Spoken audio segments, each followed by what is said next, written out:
Hey everyone, welcome back to our channel. Today I'm going to show you how you can set automatic reply in your Gmail account in a very simple way.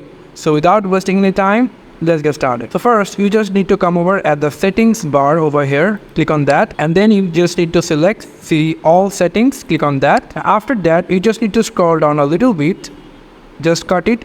You just need to scroll down a little bit, and then here you just need to come over vacation responder.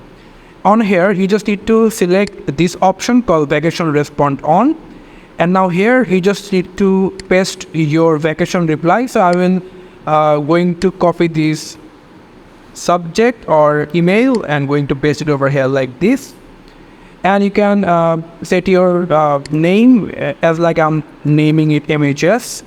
And going to save changes. And now it's set that auto reply into your Gmail account in a very simple way. So thank you so much for watching this video. I hope to see you in other videos. Till then, goodbye.